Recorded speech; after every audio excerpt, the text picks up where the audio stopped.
Welcome to first class tuition centre. This is Prakash. அனைவருக்கும் வணக்கம். ஒருமைக்கண் தான் கற்ற கல்வி ஒருவருக்கு எழுமையும் ஏமாப்பு உடைத்து வள்ளுவர் கூறுகிறார். என்ன அப்படின்னு சொன்னீங்கன்னா, ஒரு பிறவியில் நாம் படிக்கின்ற படிப்பானது 7 பிறவியிலும், அதான் ஒருமைக்கண் தான் கற்ற கல்வி ஒருவருக்கு எழுமையும் ஏமாப்பு உடைத்து 7 பிறவியிலும் நம்ம கூட வர்றது படிப்பு மட்டும்தான். இது எல்லாமே நம்மை விட்டு போய்விடும். படிப்பு மட்டும்தான் 7 பிறவியிலும் நம்ம கூடவே வரும் அப்படின்னு சொல்கிறாரு.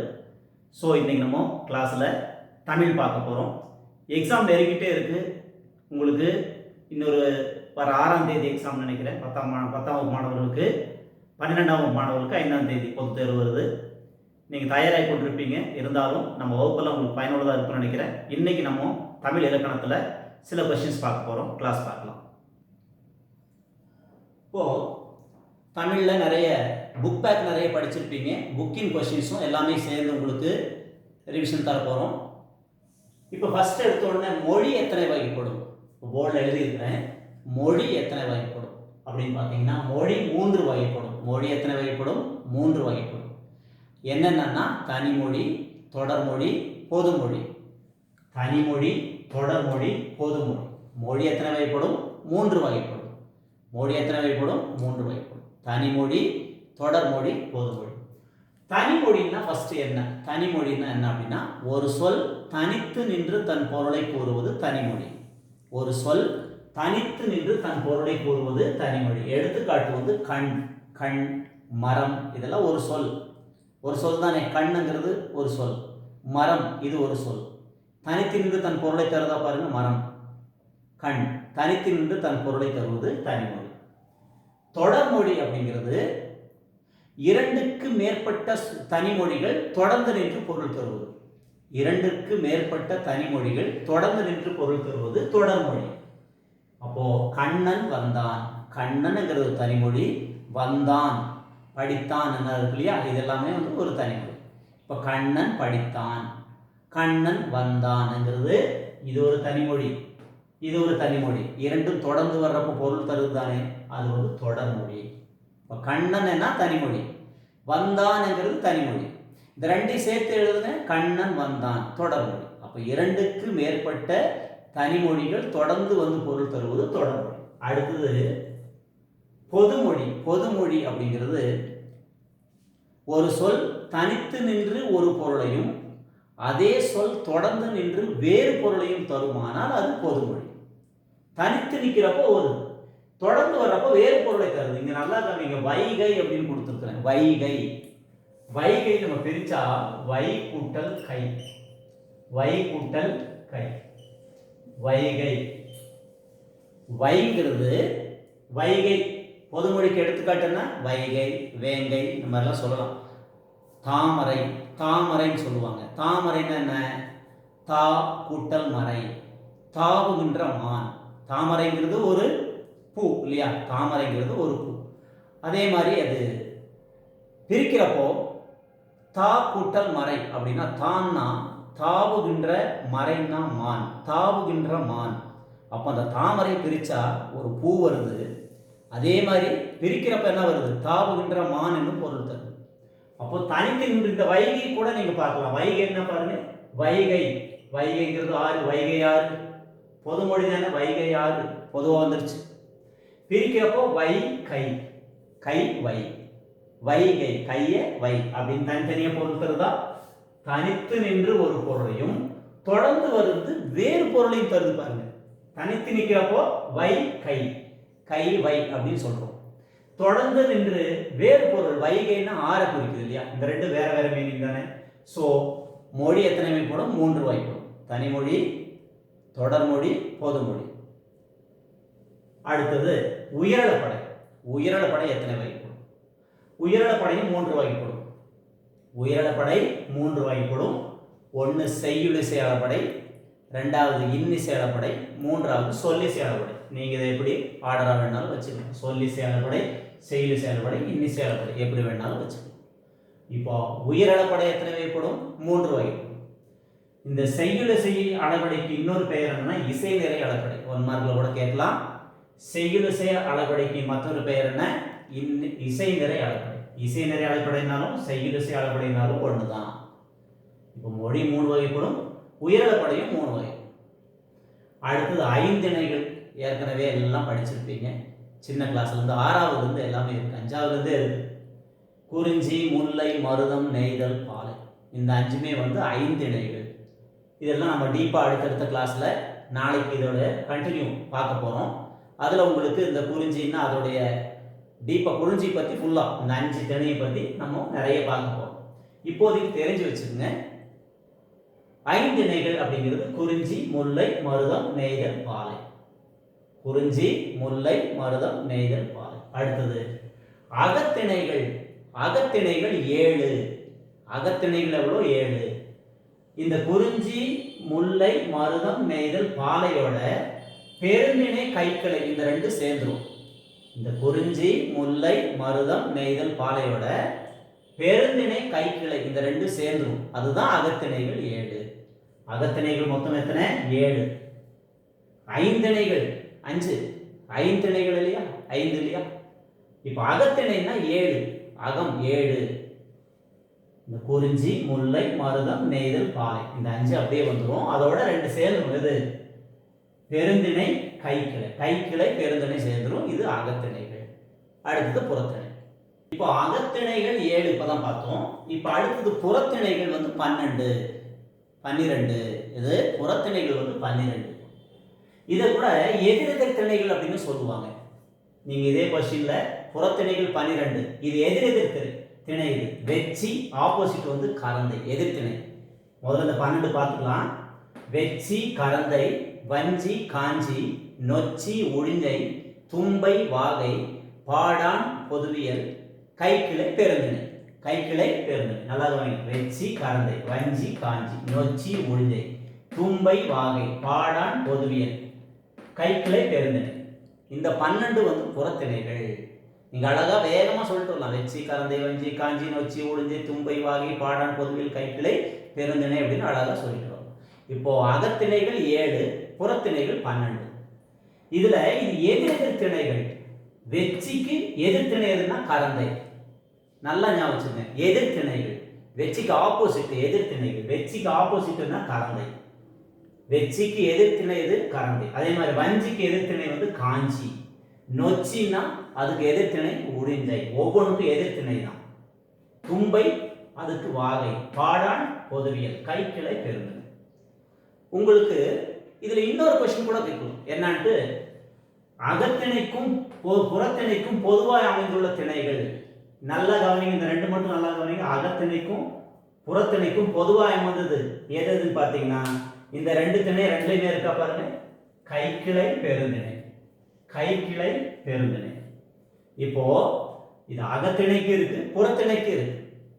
இந்த அகத்திணைக்கும் புறத்திணைக்கும் பொதுவாக அமைந்த திணைகள் எதுன்னா பெருந்திணை, கைக்கிளை. அகத்திணையிலும் இருக்கு, புறத்திணையிலும் இருக்கு. 1 மார்க்ல இப்படி கூட கேட்கலாம், அல்ல 2 மார்க்ஸ்லையும் கேட்கலாம். புறத்திணைக்கும் அகத்திணைக்கும் பொதுவாக அமைந்த திணைகள் பெருந்திணை, கைக்கிளை 2லையுமே இருக்கு. இப்போ அடுத்தது வினா. ஏற்கனவே நம்ம கிளாஸ்ல எடுத்து பார்த்தீங்கன்னா ரொம்ப டீப்பாக நான் எடுத்துருக்கிறேன். இருந்தாலும் உங்களுக்கு ஒரு ரிவிஷன் தரேன். வினா 6 வகைப்படும். 6 வகைப்படும். அது 6 வகை வினாக்கள் அப்படின்னு சொல்லுவாங்க. 6 வகை வினாக்கள். அறிவினா, அறியா வினா, ஐய வினா, கொழல் வினா, கொடை வினா, ஏவல் வினா. இது வந்து 6 வகை வினாக்கள். வினா எத்தனை வகைப்படும்? 6 வகைப்படும். அறிவினா, அறியா வினா, ஐய வினா, கொழல் வினா, கொடை வினா, ஏவல் வினா. இப்போ அறிவினா அப்படின்னா நாம் அறிந்த ஒன்றை மற்றவரும் அறிந்துள்ளனரா என வினவும் வினா அறிவினா. எனக்கு தெரியும், உனக்கு தெரியுமா, உங்களுக்கு தெரியுமான்னு கேட்கறது அறிவினா. நாம் அறிந்த ஒன்றை மற்றவரும் அறிந்துள்ளனரா என வினவும் வினா அறிவினா. இது வந்து ஆசிரியர் மாணவரிடம் கேட்பது. ஆசிரியர் மாணவரிடம் கேட்பது அறிவினா. இதே அறியா வினா மாணவன் ஆசிரியரிடம் கேட்பது அறியா வினா.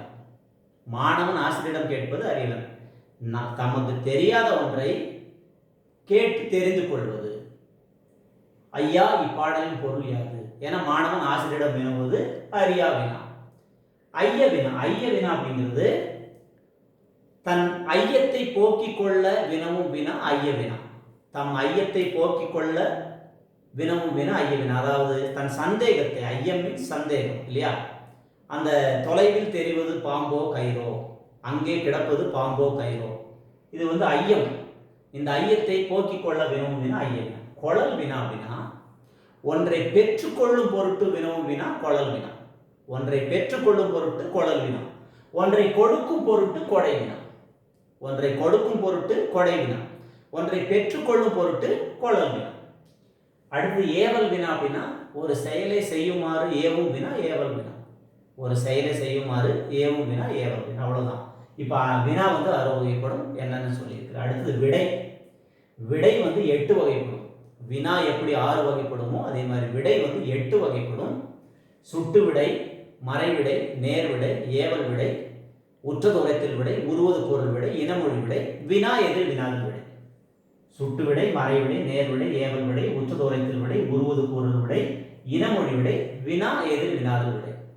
இந்த விடை 8ம் நீங்க அழகா இப்ப படிச்சுக்கலாம். என்னன்னா கோவைக்கு வழியாது. நல்லா கவனிங்க. இதெல்லாம் மனப்பாடமே பண்ணக்கூடாது. ரொம்ப ரொம்ப ஈஸி. நீங்க ஓனா எழுதலாம். பாருங்க, இதுல ஒரு 8 கொஸ்டின் ஆச்சா, இதுல ஒரு 6, 8, 6, 14, இதுல ஒரு 15, 16, 17, 18, 19, 20 2 மார்க்கு நம்ம 10 நிமிஷத்துல முடிச்சிடறோம். 20 2 மார்க்கு 10 நிமிஷம் 20 நிமிஷம் கிளாஸ்ல நம்ம முடிச்சிடறோம் அப்படின்னா, இப்போ நீங்க மைண்ட் ஃபுல்லா இங்க வச்சீங்கன்னா உங்களுக்கு ரொம்ப ரொம்ப ரொம்ப ஈஸி. இதுக்காக உட்காந்து மனப்பாடம் பண்ண வேண்டியதில்லை. நம்ம கிளாஸ் நீங்க திருப்பி பார்த்துட்டே இருந்தீங்களாலே போதும். உங்களுக்கு எழுதி பார்க்கணும். ஸ்பெல்லிங் மிஸ்டேக்ஸ் வரும், எழுத்துப்பிழை வரும். எழுத்துப்பிழை இல்லாம எழுதலாம். பொதுவாக வந்து இலக்கணம் பார்த்தீங்கன்னா நீங்க கரெக்டா வந்து புக்கில் உள்ள எடுத்துக்காட்டு தான் எழுதணும்னு அவசியம் இல்லை. நீங்க இந்த ரிலேட்டட் அதுக்கு சம்மந்தப்படுத்தி நீங்க எழுதலாம். இப்போ சுட்டு விடை அப்படின்னா கோவைக்கு வழியாது. நல்லா கவனிங்க. கோவைக்கு வழியாது என்ற வினாவிற்கு இது அது என சுட்டி காட்டுறோம் இல்லையா, அது சுட்டு விடை. கோவைக்கு வழியாது, தஞ்சைக்கு வழியாது,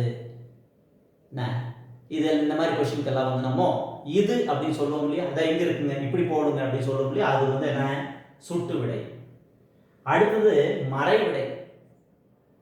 இது செய்வாயா, ஒரே ஒரு கொஸ்டின் தான் பாருங்க. இது செய்வாயா, இது செய்வாயா, இது செய்வாயா அப்படின்னு ஒரு கொஸ்டின் இருக்கு. செய்யேன் அப்படின்னா மறைவிடை. செய்யேன், செய்யேன் என்ன செய்யேன். ஏற்கனவே நம்ம கிளாஸ்ல நிறைய வேண்டிய அளவுக்கு எடுத்துருக்கிறேன். நீங்க நம்ம கிளாஸ் உள்ள போய் பாருங்க. வினாவகை விடைவகைலாம் தனித்தனியாக எடுத்துருக்கிறோம். இருந்தாலும் ரிவிஷன்ல உங்களுக்கு இது பார்க்க வேண்டிய இதில் இருக்கிறோம். பார்த்துக்கணும். இது செய்வாயான்னா செய்வேன், செய்யேன், செய்யேன் மறைவிடை. செய்வேன், வேன் பாருங்க. ஏன்னா மறைவிடை, வேனா நேர்விடை. நீயே செய், நீயே செய்யனா ஏவல் விடை தானே. இது செய்வாயா, நீயே செய், ஏவல் விடை. கை வலிக்கின்றது, இது செய்வாயா, கை வலிக்கின்றது அப்படின்னா உற்றது உரைத்தல் விடை. கை வலிக்கின்றது உற்றது உரைத்தல் விடை. கை வலிக்கும் உருவது பொருள் விடை. உனக்கு அப்படித்தான் ஆகும். கை வலிக்கும் உருவது பொருள் விடை. கைப்பந்து விளையாடுவையா, கால்பந்து விளையாடுவேன் அப்படிங்கிறது இனமொழி விடை. கைப்பந்து விளையாடுவேன்னா கால்பந்து விளையாடுவேன், இது வந்து இனமொழி விடை. இது என்னன்னா வினா எதிர் வினாதல் விடை. அப்படின்னா செய்யாமல் இருப்பேனா, இது செய்வாயா, செய்யாமல் இருப்பேனா. கொஸ்டினுக்கு கொஸ்டின் கேட்குறது. இது செய்வாயா அப்படின்னா என்ன, செய்யாமல் இருப்பேனா அப்படின்னு திருப்பி நம்மகிட்ட கேட்பாங்க இல்லையா, அது வந்து வினா எதிர் வினாதல் விடை. கொஸ்டினுக்கு கொஸ்டின், வினா எதிர் வினாதல் விடை. இப்போ அழகா நீங்க எழுதலாம். விடை 8 வகைப்படும்னா சுட்டு விடை, மறைவிடை, நேர்விடை, ஏவல் விடை, உற்றதுரத்தில் விடை, உருவது பொருள் விடை, இனமொழி விடை, வினா எதிர் வினாதல் விடை. இதுல சுட்டுனா சுட்டி காட்டுவது, ஒன்றை சுட்டி காட்டுவது சுட்டு விடை. கோவைக்கு வழியாது என்னும் வினாவிற்கு இது. இந்த மறைவிடை, நேர்விடை, ஏவல் விடை, உற்றது உரைத்தல், உருவது பொருள், இனமொழி விடை, சரி வினா எதிர் வினாதல் விடை. இது எல்லாத்துக்குமே ஒரே கொஸ்டின் தான். இது செய்வாயா ஒரே எடுத்துக்காட்டு தான். செய்வேன் நேர்விடை, செய்யேன், செய்யேன்னா செய்ய மாட்டேன், செய்யேன் மறைவிடை, செய்வேன் நேர்விடை, நீயே செய் ஏவல் விடை, கை வலிக்கின்றது உற்றது உரைத்தல் விடை, கை வலிக்கும் உருவது பொருள் விடை, செய்யாமல் இருப்பேனா வினா எதிர் வினாதல் விடை. இந்த ஒன்று வந்து டிஃபரெண்டா இருக்கும். இந்த ரெண்டு மட்டும் டிஃபரெண்ட். ஒன்றை சுட்டி சுட்டி காட்ட எடுத்த விடை வந்து சூட்டு விடை. ஒன்றை சுட்டும் பொருட்டு வினவும் விடை வந்தது சூட்டு விடை. கோவைக்கு வழியாக இது. இனமொழி விடை வந்து கைப்பந்து விளையாடுவையா கால்பந்து விளையாடு. இந்த ரெண்டு தான் வித்தியாசமா இருக்கும். மீது எல்லாத்துக்கும் ஒரே தான், எடுத்துக்காட்டு ஒன்று தான். இது செய்வாயா, இது செய்வாயா, இது செய்வாயா, இதையே நீங்க எழுது. இப்போ மொழி 3 வகைப்படும், உயிரிழப்படை 3 வகைப்படும், ஐந்தணைகள் 5, அகத்திணைகள் 7, புறத்திணைகள் வந்து 12, வினா 6 வகைப்படும், விடை 8 வகைப்படும். அப்படின்னு இப்போ அழகா முடிச்சிருக்கிறோம். ஒரு 20 2 மார்க் 19 2 மார்க் பார்த்துருக்கோம். இது உங்களுக்கு ஈஸியாக இருந்திருக்கும்னு நினைக்கிறேன். இப்போ அடுத்தது பார்த்தீங்கன்னா பா வகைகள். பா வகைகள் பா எத்தனை வகைப்படும் அப்படின்னா 4 வகைப்படும். பா எத்தனை வகைப்படும்? 4 வகைப்படும். வெண்பா, ஆசிரிப்பா, கலிப்பா, வஞ்சிப்பா. வெண்பா, ஆசிரிப்பா, கலிப்பா, வஞ்சிப்பா. இது டீட்டெயிலாக நம்ம இதோடைய விரிவாக்கம் வந்து நாளைக்கு வெண்பா. அதே மாதிரி வெண்பா எத்தனை வகைப்படும், ஆசிரிப்பா எத்தனை வகைப்படும், வெண்பாவின் பொது இலக்கணம், ஆசிரிப்பாவின் பொது இலக்கணம், இதெல்லாம் அடுத்த கிளாஸ்ல பார்க்கலாம். இப்போதைக்கு பா எத்தனை வகைப்படும்னா 4 வகைப்படும்.